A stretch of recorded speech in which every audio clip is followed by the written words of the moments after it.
An introduction is setting up to the audience what you're going to do. So that was when I had kind of like that Scooby-Doo moment, the that's the right attitude to have. How can I make somebody else shine? Welcome to the District 7 podcast, presented by Podmasters. I am your host, Ray Miller. Today, we're joined by a distinguished guest, Beth Ramsay, DTM, a seasoned professional speaker and past Region 1 advisor. Join us for an engaging and insightful conversation that peels back the curtain on the world of professional speaking. We ask the question any one of us may be asked, are you getting paid for this yet? Stay tuned. You don't want to miss this episode. I would like to introduce our past Region 1 advisor, Beth Ramsay. How are you, Beth? I am wonderful and fabulous, Mr. Ray. How are you? I'm doing wonderful. I've been looking forward to this conversation Oh, I for have too.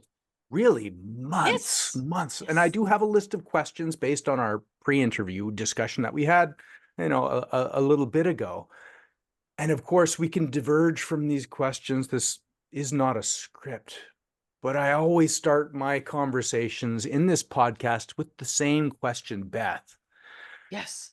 What is the best sandwich? Oh, goodness. There's one that really brings me joy and may sound gross to some people, but really good bread, a nice, yummy, like mountain white or an Italian 5 grain, something like that. Smooth homemade peanut butter, good quality grape jelly.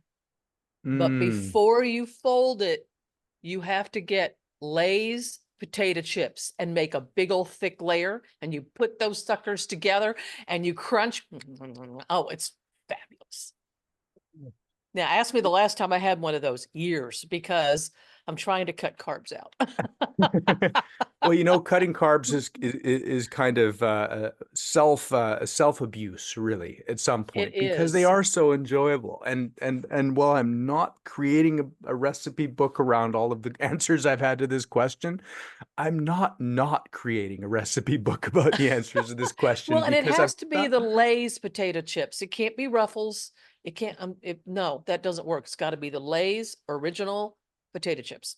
I need to find a picture of this at some point because I'm gonna put that in. I need to build one and then I'll give it good lighting and I'll see if I can make it work.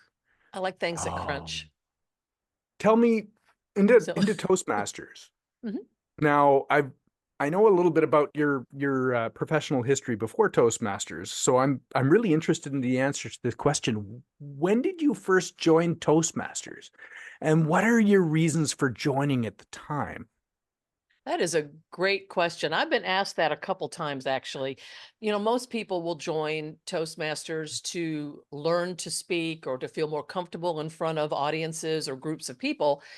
And I already had been doing that. So I was backwards from what most people do, which kind of, explains my peanut butter and jelly with potato chip sandwich. But I was in the National Speakers Association. I had already been a professional level speaker for several years. So I had clients who would actually write a check and pay me. So that's what professional speaking means. You get paid, right?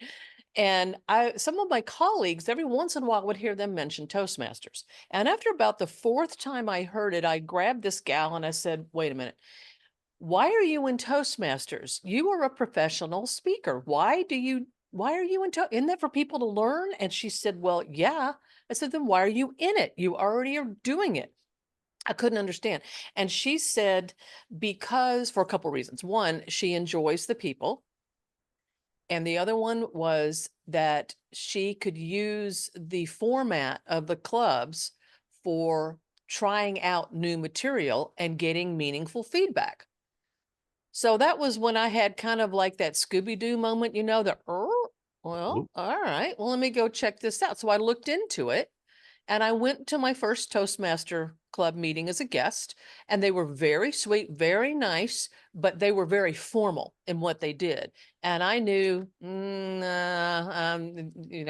what your listeners and watchers will find out is I'm not real formal. Mm. So, but I did see the value in it to the point where I found another club and I knew I was home. And that was April of 2011. Hmm. Wow. So I joined my first Toastmasters club in 2013 when my other half told me that I needed to find somebody to talk to, so I should join Toastmasters. Had she heard all your And stories already, Ray? yes, but I'm really interested in that answer too, because I also have a speaking, not a paid speaking, but a speaking and stage presence from before Toastmasters, because I used to sing on stage and sing with bands, and I got tapped on the It's shoulder. all stage presence. Exactly. And So I you got got tapped. half of it right there. So, yeah. I was I volunteered for the MS Society, and the chair of a fundraiser event I was at said, "Hey, you should tell your story on stage at this fundraising event." So that was kind of my first standing on stage with notes moment, and it's kind of carried on since then. Sure. Now, I'm thinking about your role as a professional speaker, your background as a professional speaker. Can you point to one skill or a practice that you've been able to develop through Toastmasters that you would not have developed in your professional role? I mean, you talked about trying out new material to get good feedback, but I think about the purpose behind the roles in the meetings and things like that. Yeah, so that's an interesting question and one that I hadn't even thought about. So, way to go, Ray. Hold on. Stump the speaker. Hold on one second.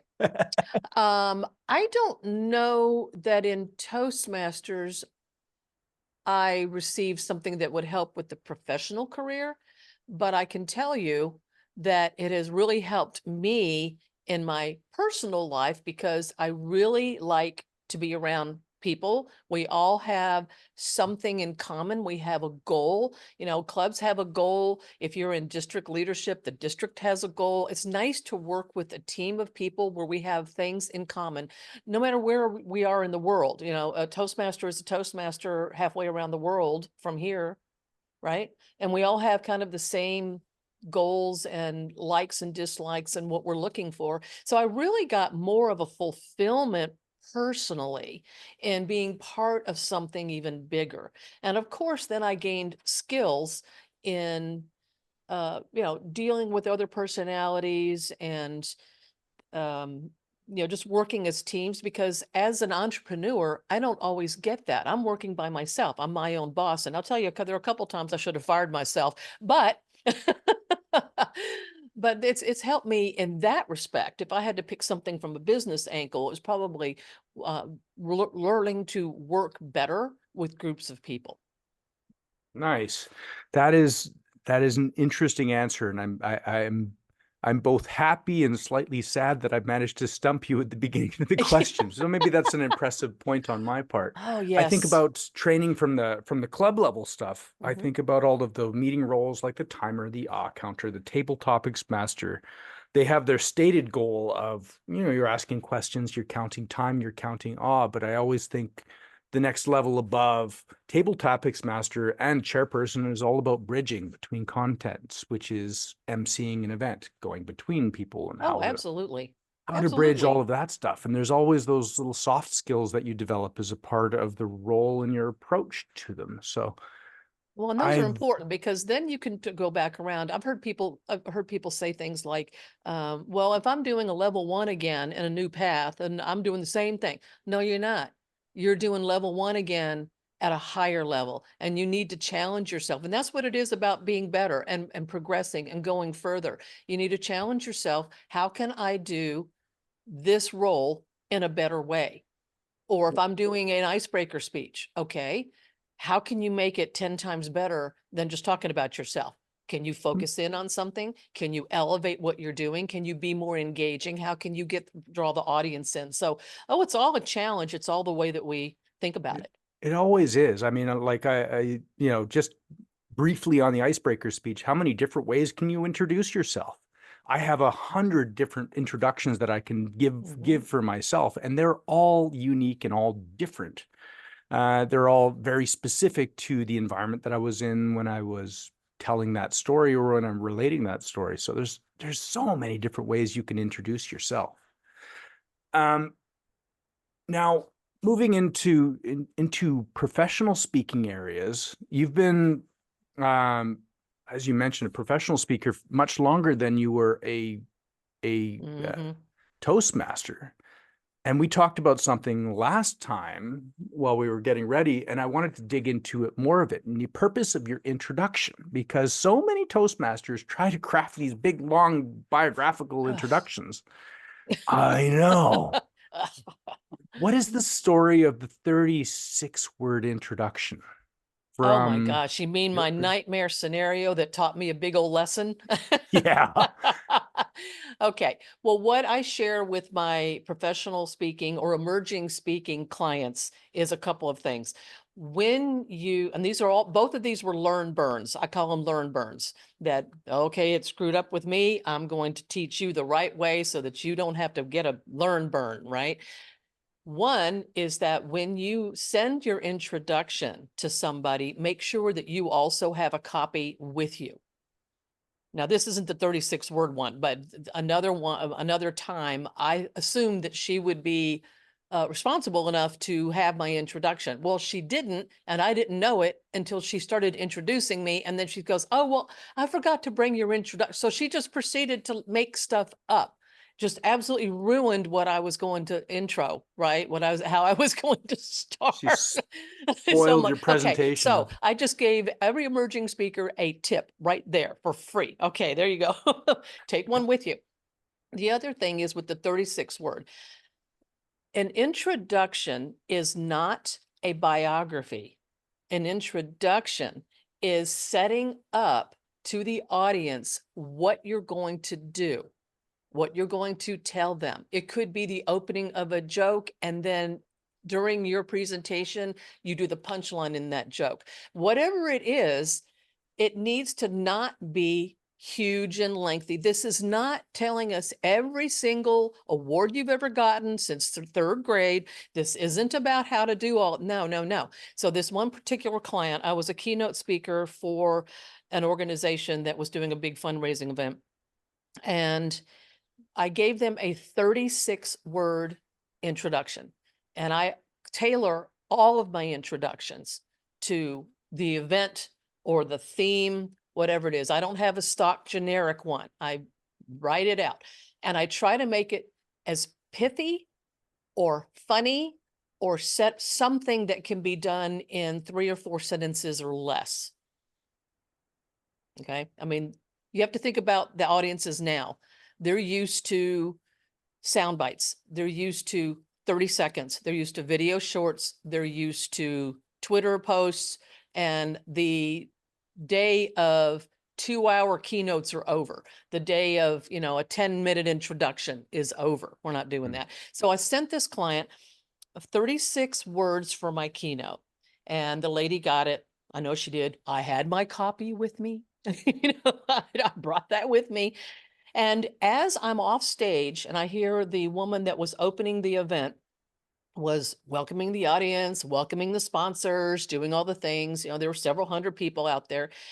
And the lady that I had talked to, who my connection, I had given her my introduction, the whole bit. At the last second, she comes up to me with another woman in tow and says, Beth, Sally, or whatever her name was, Sally wants to introduce you. So I'm not going to, Sally's going to do it. I went, okay. And meanwhile, I'm like, okay, Sally, do you have my, now, the woman that was on stage welcoming everybody has now introduced this woman who was supposed to introduce me. So she's introduced, now she's gone up the steps onto the stage. Now I'm left with Sally.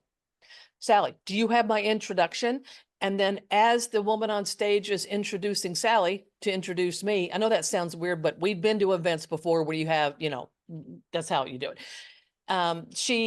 she's telling me, well, you know what, Beth, I read your introduction and it was way too short and I added things. And meanwhile, Sally's getting introduced. Sally starts to walk up the steps and oh my gosh, Ray, I'm telling you, I almost grabbed this woman by the ankles as she's going up because no, my introduction is important. I need it to be read as I wrote it. And she's telling me as she's walking up the steps, oh, I added all sorts of stuff. This woman proceeded to basically read my entire website.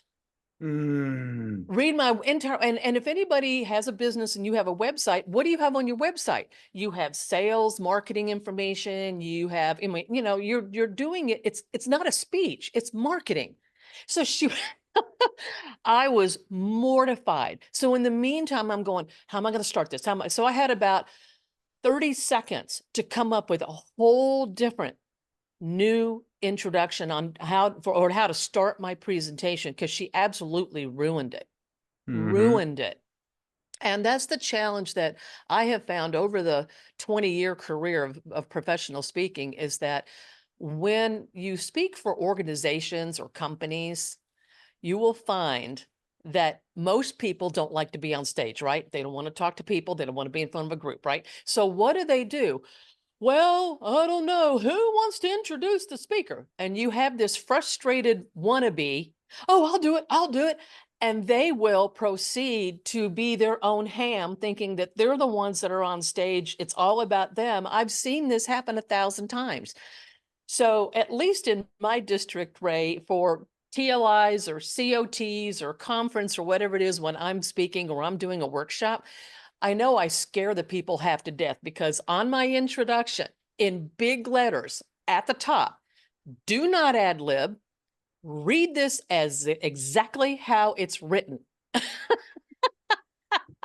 And it's in big letters. And everybody's like, but they do. And I haven't had that problem since. But I'm telling you, these are things that you learn out there in the wild. Oh, And that's why it's important in Toastmasters. You stay on time, you read what's written, you don't embellish. These are skills that we can take out into the real world. That's why it's important. I love it. I mean, comparing into Toastmasters world, we just got through our district level contest season. And we know there's the rules around introducing the speaker. Speaker name, speaker speech title, speaker name. And then they come up on stage. Exactly. And I actually used a bit of your free advice because I was the MC of our district conference Yay. 3 weeks ago. Oh, yay. And they didn't give me the actual script for the agenda until basically the night before the first day. And I was thinking I was going to be introducing some of the educational presenters, but no, I was introducing the introducers the way they had it set up. So they had a specific introducer to come up. So before the educational session started and before the introducers were coming up, I went out to all of the introducers and I got two answers to two questions. When did they join Toastmasters? And something silly about them that is not going to spoil what it is, but the intent behind it was, I need to introduce them with some punch so that when they come up on stage, they are pumped and ready to go. Now that's fun. And then they proceeded to do their thing. I did introduce the inspirational speaker at the beginning of the conference, which was lots of fun too. So I did a bunch of research into her, and then I used your free advice to cut it down to as few words as possible to just give her the punch when she got up on stage. And I had a really great experience just off of our pre-conversation as well. Oh, that's wonderful. And you know what? That you saying that made me think of something. You were being selfless in highlighting the other person. And that is something, here's another free advice to everybody if you're interested. I call it Toastmaster lore is, well, you should never, oh my gosh. I know the first couple times I heard this, I nearly wanted to choke the person. You never thank the audience, they should be thanking you. I was appalled when I've heard that. And I may be offending somebody in your audience now. I'm sorry, but let me explain why. It is a privilege of the platform on a professional level that people will decide to go, get dressed, put makeup on and do their hair, get in their car, drive to where you are. If they're paying for it, which sometimes people do, or they come as a corporate event or what have you, and do that, come in, and they're taking their time to listen to what you have to share. Why in the world would I expect them to thank me? Yeah. It's a mindset thing. And I think one of the things that I've asked people is, can you spot a phony on the stage? Can you, by that I mean, can you spot somebody who's inauthentic?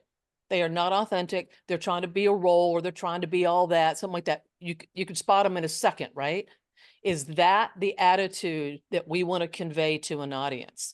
So I hate this, Mm. they should be thanking you. And so that made me think of that, just because you said that you were highlighting and pumping up the person who was going to be introducing the following program. That's the right attitude to have. How can I make somebody else shine? How can I make the audience shine? How can I do all that? Not about, it's all about me. And I'm so, y'all should be happy that you came to see me. It's wrong attitude. Oh Ooh, yeah. child. Yeah. No, it I know I went off is on a like, tangent. I'm sorry, but that's a big killer thing, because that's authenticity from the platform. well, it is absolutely important is just to remember what the purpose of the role is. And Yeah. I think comparatively for awe counters, whenever I hear an awe counter in a meeting role talk about these are the words you should not use, you ums and ahs and so's and long pauses and pregnant pauses. And I always flip the script on them a little bit when I say it's not about not using filler words. It's not about thinking about using those words in your speeches. It's about being aware of them and using them constructively, because sometimes filler words are an important part of the way that Mm-hmm. story is Mm-hmm. told. If you're Agreed. using them unconsciously, then that's the different thing. But if you're Agreed. conscious of them, I agree. Because then it sometimes you could be becomes, doing a persona, especially if you're telling a story yeah. or you're doing something to illustrate. You could be using slang. You could be using things. Yeah. Yeah. So filler words are an important part of speech because everybody uses them. And when you Mm-hmm. listen to somebody who's speaking English as their second language, their filler words change a little bit because they're translating live. So now what do you pick out Right. of that when you're watching it? So it's interesting as you gain experience, different ways of framing these stories, Exactly. which is kind of an interesting exploration, at least for me. I don't know.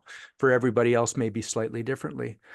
I'm curious for you, do you have value in working like at your level to work with a coach or a producer or somebody like that for some of the presentations that you do? Or is this basically do you get the marching orders and you know exactly what to do at the beginning now?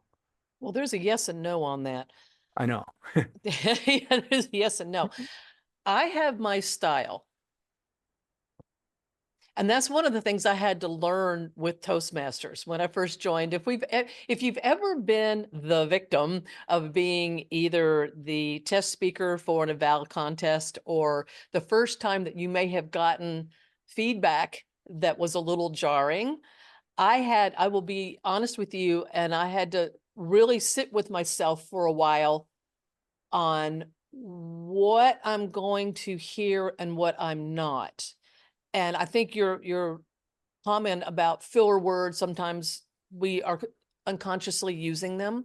That kind of thing I want to listen to. If I'm doing something that's annoying, or I'm doing something that's repetitive that I'm not aware of, what I will ignore though is anything that has to do with style.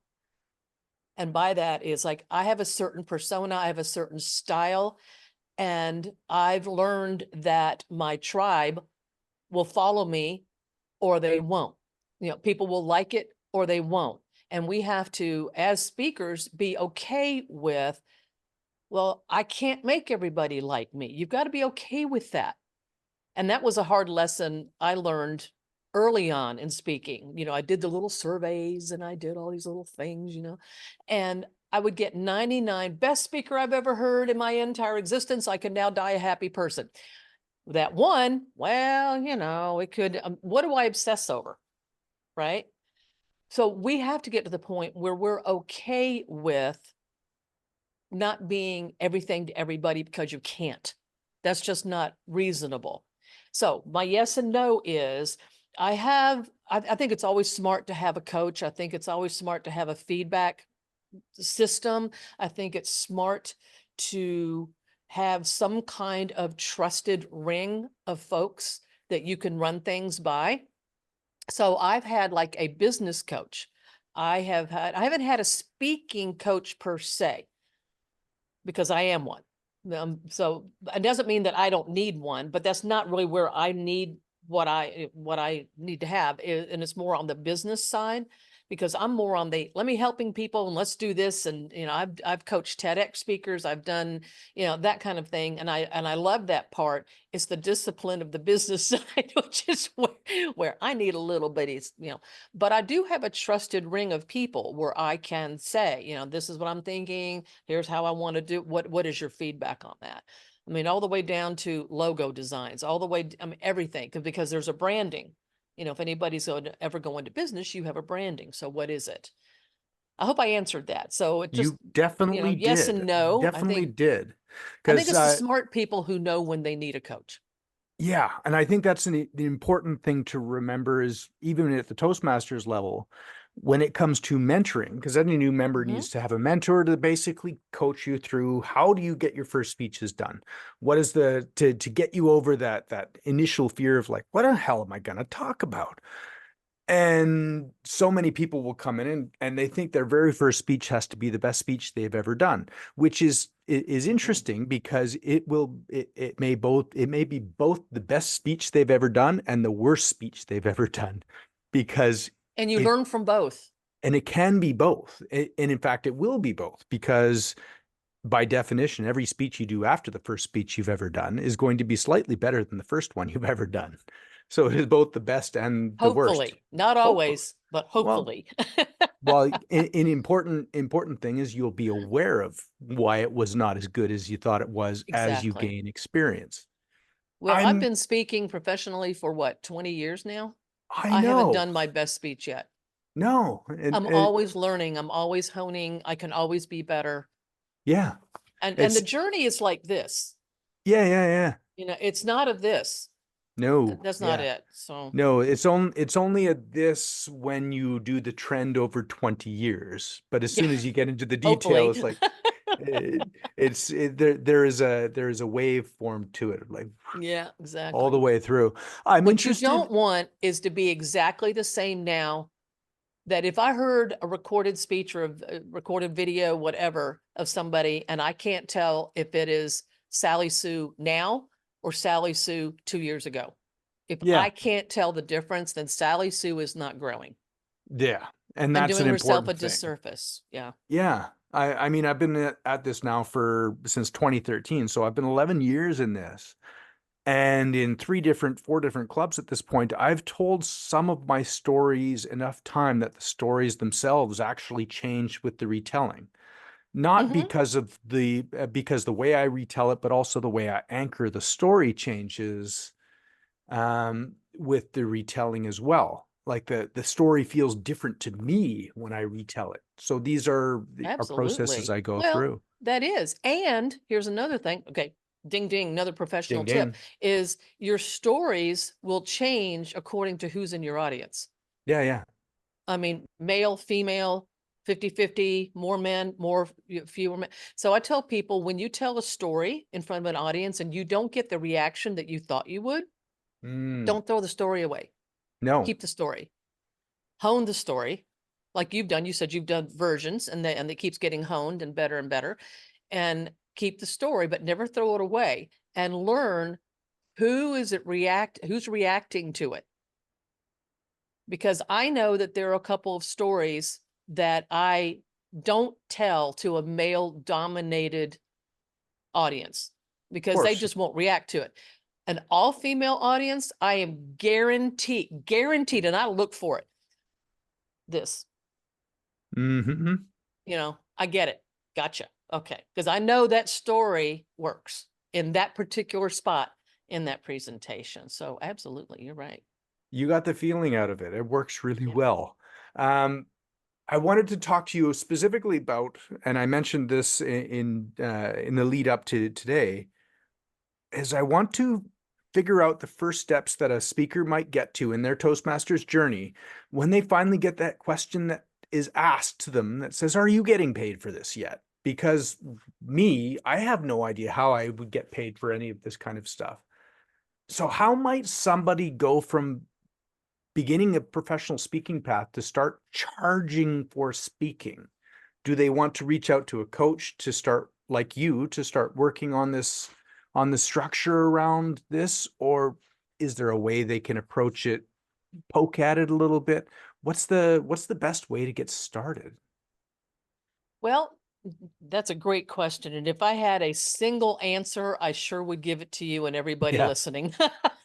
No. It really kind of depends on each person and how they're being approached and where they want to go and what they want to do.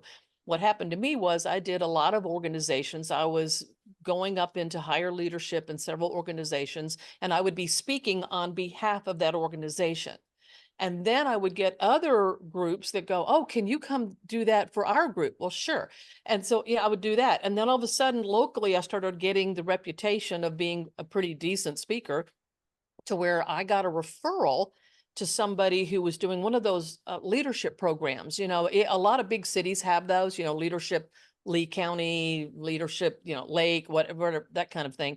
And the gentleman who was running that got the referral from a friend of mine, and he wanted me actually just to do that component that is the personality profiling, all the different behaviors and how people get along and what we're looking for in one another, that kind of thing. And we had a breakfast meeting. And by the end of that breakfast meeting, he asked me, will you facilitate the entire leadership weekend, which was 2.5 days? I'm like, oh, Wow. heck yeah. And then he asked that question. Well, so how much do you charge? And again, that was another Scooby-Doo. Oh, you mean I get money for this? Holy cow, what? And I panicked because I didn't have anybody telling me what is the price I should be charging. How do I do that? So a lot of trial and error is how I did it. And there's kind of a sweet spot thing of what I've learned now, what I train or teach my clients is there's a sweet spot in pricing. And depending on how you're doing it, the keynote speaking model has changed a lot from when I first started. It used to be I could go in and charge, $88,000 for a 45 to a minute to an hour, hour and a half keynote. That's okay. And I would even throw in, I'm happy to do a workshop. If it's a conference or something, they're always looking to fill, workshops, things like that. I'm happy to do that. That would be kind of like another sweet spot in there, right? That model's changed a lot unless you are Oprah, Dr. Phil, Andy Andrews, some of these names and people that are already out there, they can command big numbers. So the model that I changed a few years ago was switching to online. And I think most people are going online. I mean, we get all the time inundated with services, products, coaching, things like that online because it's just so easy. And that's what people are used to now. And so you can do, instead of a one-on-one or a 1 to 200, a 1 to many, you could do a 1 to thousands. And there's different sweet spot pricing in there depending on what level of product. I hope I'm making sense. So depending on what level of product, you've got an entry that's going to be free. You're going to have a low tier of products. Then you'll have another one. You want to move people through basically that product pyramid and product and service pyramid. And I have like a little section called sweet spot pricing where I offer all of that information to my clients who want to know that stuff. Oh, So, absolutely. and here's another little turn too, is let's just say that I'm going to do a passion project for an organization I really support. I'm not going to charge them. However, here's what I want. I want you to get a 2-camera video crew, and I want the raw footage. Yeah. I want they have a monthly newsletter. I want to be able to put 3 articles after my talk in your newsletter. Yeah. I mean, there are things that you can negotiate in there Yeah. that in lieu of money, because it depends on, do I want money or do I want exposure? Do I want, Value. do I want to do a cause? Because I do set aside in my calendar X amount of times that I'll speak for free on purpose for organizations that I truly support. So, So when somebody's coming into it for the first time, going back to that very beginning end of things, when they're having that head scratching moment of like, what do I charge? Is there any role with an agency or speakers association at that point, like that or no. should they just go at? I would just go it, and because here's the thing with speakers bureaus, again, that is also changed. My opinion is speakers bureaus do not want you until you don't need them. Yeah. And it's like the same thing with a book publisher. A lot of people think I'm going to write this book and they're going to go and publish it and sell it and market it for me. No, they're not. They'll print it for you. That's what publishers do until you Yeah. turn into a James Patterson, a John Grisham, that kind of thing. So again, it's like they don't want you till you don't need them. Yes. So there's a So lot of learning. Yeah, there's a lot of yeah, learning out there. There there's a lot really of work. is. I know a It is few a lot of authors work. and I know a few authors and they're self-published, but they do have like you said, but they do the book tour, signing the signing tour for months after their book comes out. Yep. And it's been successful for them, but Good for you know, them. It's they're a not lot of work. It number really one is. bestsellers, but they're good and they're managing to have a second or third career out of it. Excellent. Well, and I think people, if you've got something that people want, and that's it, you just got to serve. Who's your target market? Mm-hmm. What do they want to know? Yeah. That was I had a question written down here that was about themes, how developing themes. Like you talked about adapting your content for different audiences within the Mm-hmm. moment. But do you always speak on the same couple of themes or do you adapt around or can you adapt the themes that you speak about to expand, like, how do I say this better? Um, how adaptable are the themes that you speak about when it comes to what you're paid to speak about? Well, Do they here's want here's one of the depth or do things. they want I think I business know what you're communication? asking. Yeah. Yeah, one of the things that I try to get people to understand when they first start out, because it is normal. I did it. Hmm. We all do it when we first start out. Somebody says, "Can you talk on sales?" Oh, absolutely. I can talk on sales. Can you talk on leadership? You bet. I can talk on leadership. Well, how about how to fix classic cars? I'll figure that out. I can talk on that.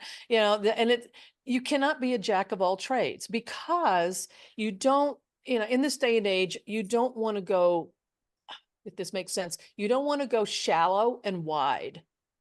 Mm. You cannot be the jack of all trades and make any inroads. You can't get traction off of that. If I said the name John Maxwell, what are you thinking of? I don't know anything. I have no reference Leadership. point for it. I Yeah. mean, he's got like 50 books. He's been around for decades. And those who know John Maxwell, leadership, that's it. He owns the leadership niche, Hmm. you know? So I tell people there's riches in niches. Riches in niches. You need to take the couple of things you're really good at and you're really passionate about and go really, really deep.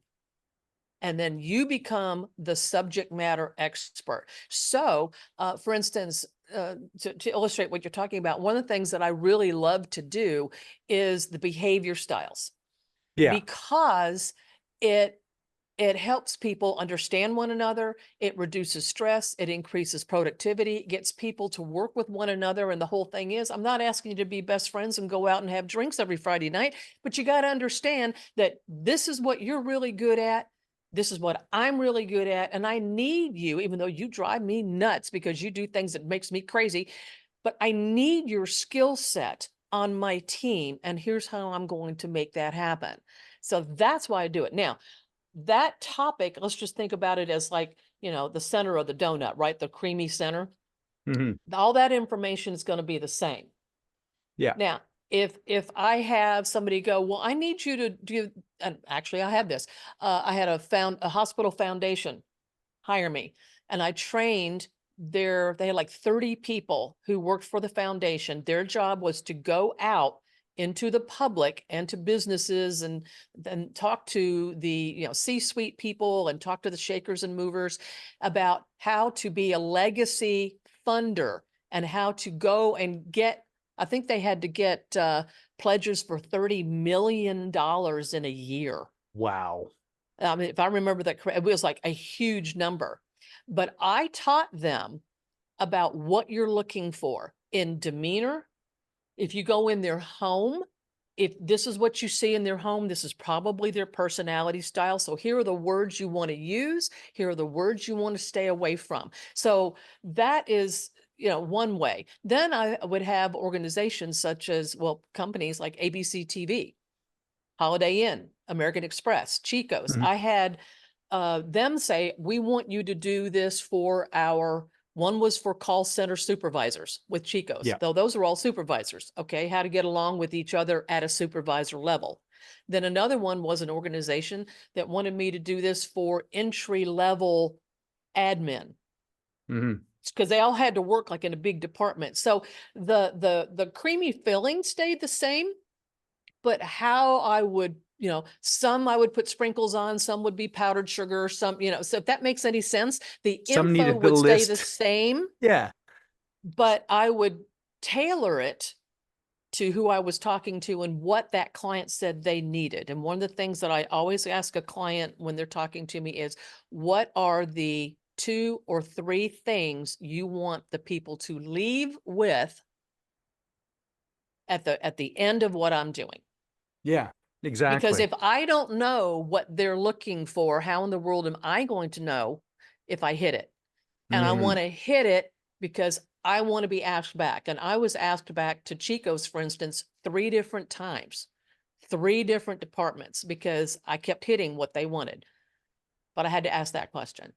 Exactly. I mean, that's how you line up what the purpose and the vision statement is. I mean, this is a project. Yeah, well, Who it who, is. who And it's needs like this? when we have our talks in Yeah. Pathways, Yeah, look yeah. at what the purpose and the goal is and Yeah. practice this. That's where you learn this. Okay, this is what I want my audience to pay attention to or learn from. Yeah. When you're looking at the body movement project in Pathways, it's everything else is not important. Focus on this micro exercise, this Exactly. isolation exercise within the project is going to work on that Exactly. specific thing. I am coming towards the end of my questions. I'm coming toward like I'm curious about, you talked about professional speaking changing and moving more online. Uh, how has the industry changed from your perspective, like now with social media and Facebook and TikTok and stuff like that? Has that been a big impact on you at this point now, or Oh, is goodness. You know, aren't computers and things supposed to make our lives easier? But it seems like now, I was thinking about this. Oh my gosh, as I was coming up the stairs to my office this morning to talk oh to yeah, you, yeah, I was like, you know, I now have 4 email accounts. I 4. What know. am I doing with? Oh my God, I've got my Toastmaster one, I've got my personal one, I've got my business one, oh, it's like, okay, aren't we supposed to be making it easier, right? But I think social media is obviously a necessary evil, Yeah, but you don't have to be everywhere. Again, focus. Where is your target market? If you yeah, are talking, if your target market is, let's just say 40, 50, 60-year olds, yeah, LinkedIn and Facebook, yeah, those are your top 2. Now, I know people in their 20s are going, my grandmother's on Facebook. Doesn't matter. Where's your target market? I don't care if your grandmother's on Facebook. Where's your target market? Or are you talking to teens and young, in 20s? Well, you need what? Instagram, TikTok, but I mean, and that changes all the time. So it's always mhm, good to check who is the target demo on all these different outlets. And if yeah. they're still matching your target market, have at it.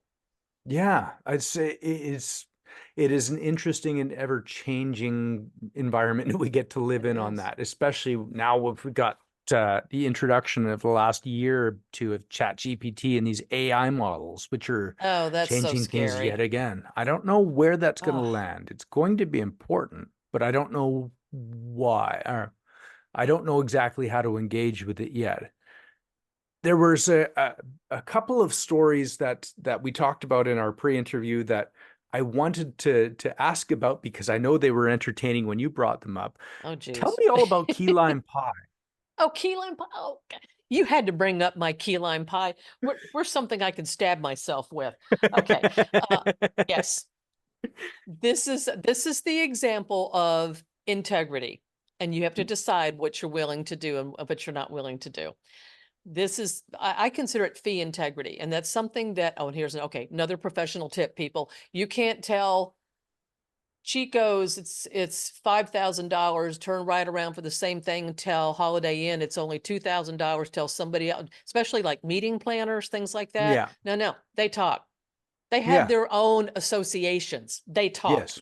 Okay. They're always looking for, well, who do you have any ideas for good speakers? Do you have great trainers? Do you have, they talk. So you have to have fee integrity. And this Yeah. was one of those deals where I had been asked to be a keynote speaker on I believe it was lunch on the second day of a 3-day event. It was a financial event, this big financial conference.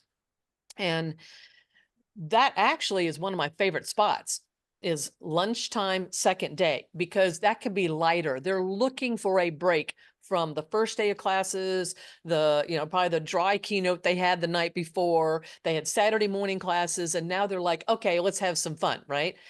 And I gave them my fee, and they said, oh, well, we don't really have that. And I said, well, I'm happy to meet with you, and I can, I used to be in event planning. I can kind of maybe look at things and see where we could cut something. And so they graciously did.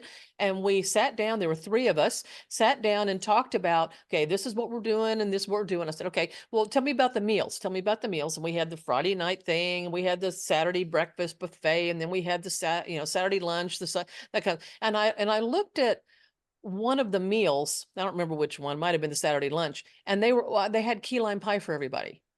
And I said, and I want to say, this was several hundred people that was going to be there. And I said, well, if you just cut out the key lime pie just for this one meal, that is more than what my fee is. Oh, well, we can't do that. Everybody Mm, wants to have dessert. And I went, okay, mm, I can't tell you what went through my head first, because that wouldn't be polite. But but I did have to say my honest reaction was, well, people want to have good presentations as well. And so at that point, I had to make the decision. I had to hold the line, because I was not going to lose out to flipping key lime pie. Key lime pie, Ray. Key lime pie. And so that was a turning point for me. mm. The integrity. I know I wrote it You down when know? in my notes in our previous discussion, fee integrity and key lime pie. I had to bring that up because it was Yes, such, my painful moment. Thank you. I don't know if it was a painful moment the way It you was a learning expressed it the moment. last time. It was a learning moment. And I think Big that was the learning moment. important point out about it, or Yep. thing to point out. Yep. Thinking about adapting your keynote presentations, have you ever had one of your keynotes interrupted uh, in process Oh and gosh. and uh, and just able to continue out, almost be the thing that everybody else can focus on while something else is going on? Oh heavens. Oh, there's so many stories, and every one of them is just hysterical. We've all been, I'm sure we've been in the audience before, where the presenters upstage and they're doing their thing and all of that, and all of a sudden a waiter drops plates or something happens, and everybody, of course, that's what we all do, right? We all focus on that as opposed to the person. um I did have, now that hadn't happened to me, but I've been in the audience before when that's happened. One time I thought this was quite interesting. I had, it was a training for government employees. It was the entire county for county employees. And it was about 350, 400 people. And I had done my, beginning and explanation, and I had them doing table work. So they all had their heads down and they were doing their table work. And I look up and I see 3 policemen come in. They just came in this like a side door. And I had, we had I had the lavalier, the mic that's in the middle, and you've got the battery pack on you, and I was smart enough to turn it off. But I go over and I ask them, so what can I help you with? And they said, do you have a schematic? Do you know who's sitting at the tables? And I went, no, I don't. And as I'm talking to them, I can see out of the corner of my eye, the woman who hired me was practically pole vaulting over tables to get up there. So she took over and I turned my mic back on and I went back up front. And I don't know if half the people even knew I walked off.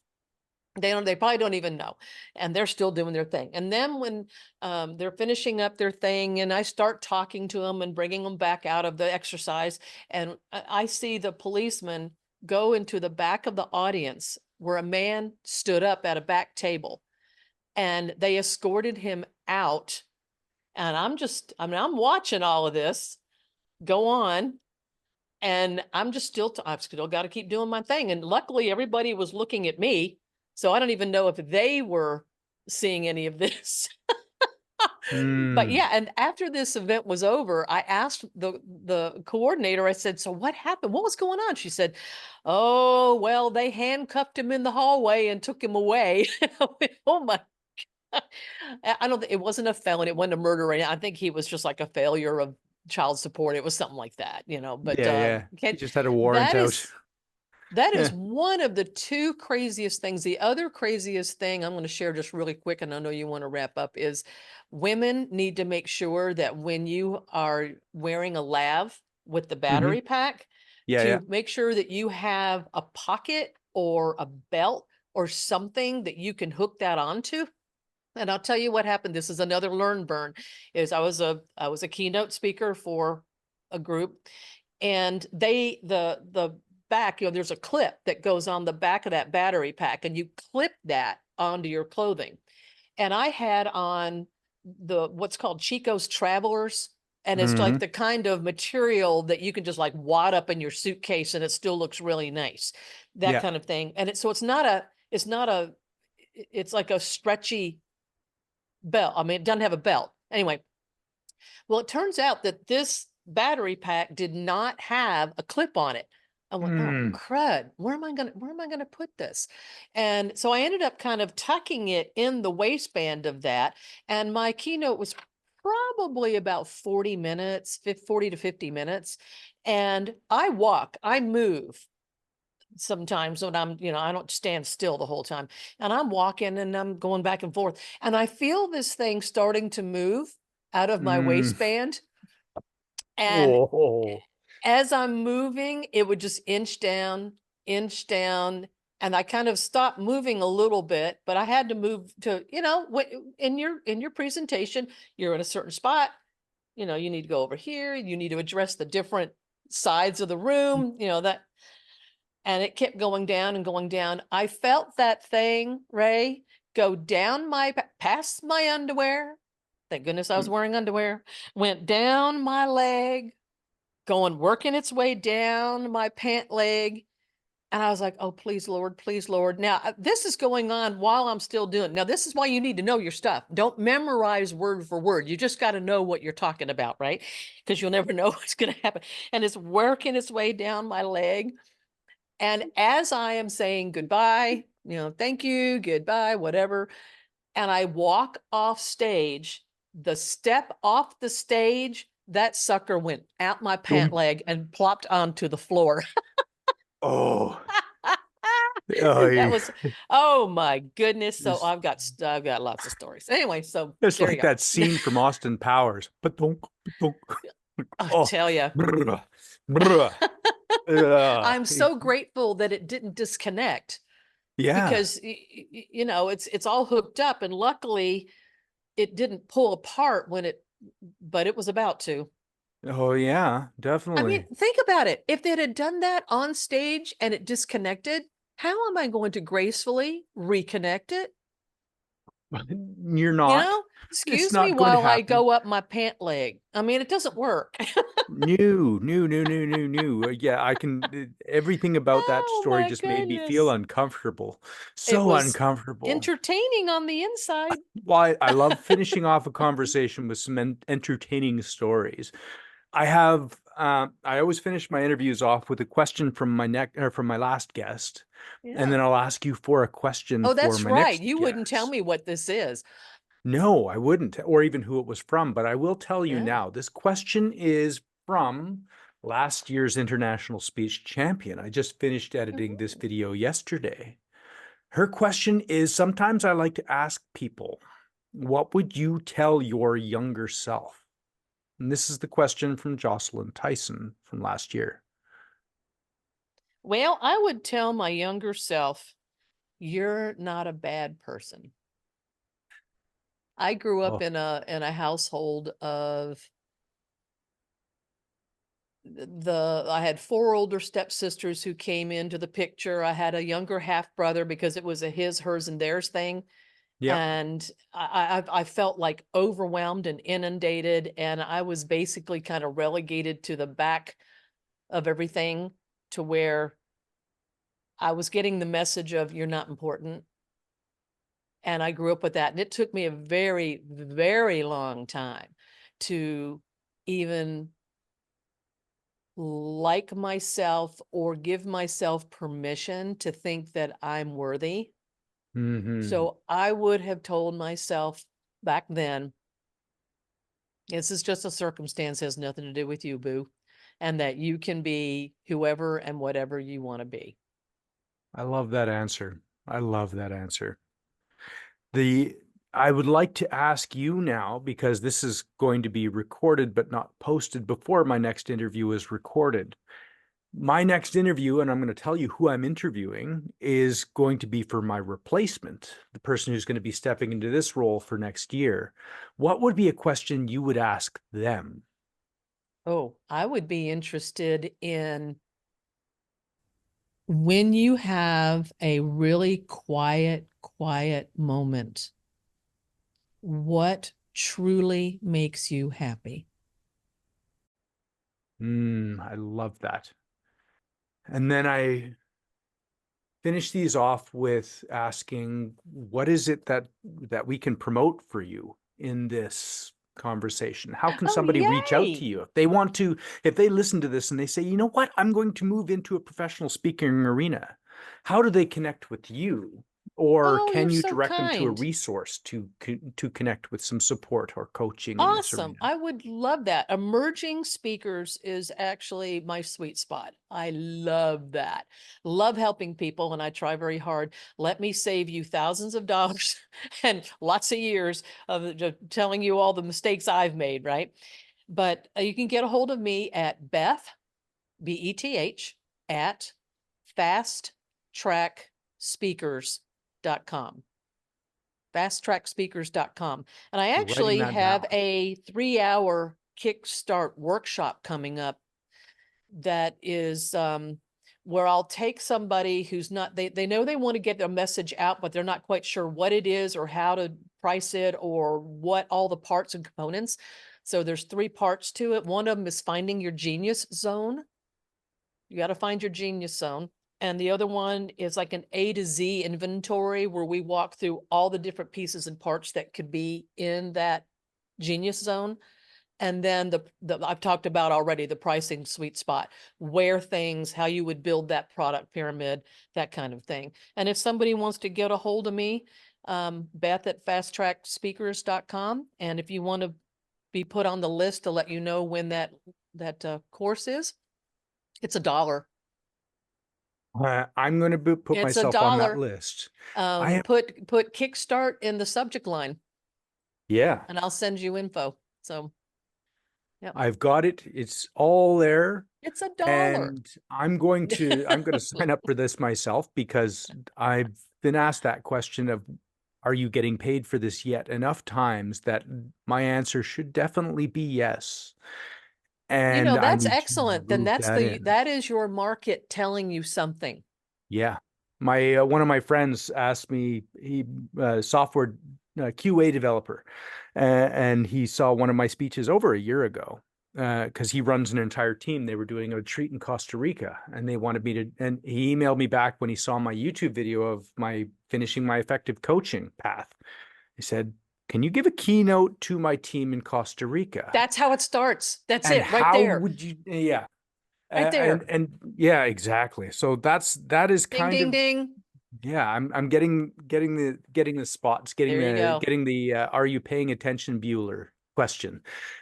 But Beth, I want to thank you for being my guest. This has been a great conversation. I feel like I learned a lot, and I hope anybody else who watches this learns a lot from this conversation. Question for you, Beth, was the juice worth the squeeze In regards to what? for you for this conversation? Did you enjoy yourself? I And as a thank you matter of very fact, much. that's funny. That's another one of my little workshops, is the juice worth the squeeze on Oh, valuing what you sell, and are you pricing it correctly? mm. Yes, actually, I see now I get so excited talking about this stuff. You've got me all revved up. What can I do? I've got projects. I can do things. Okay, here we go. So you're an excellent energizer for me.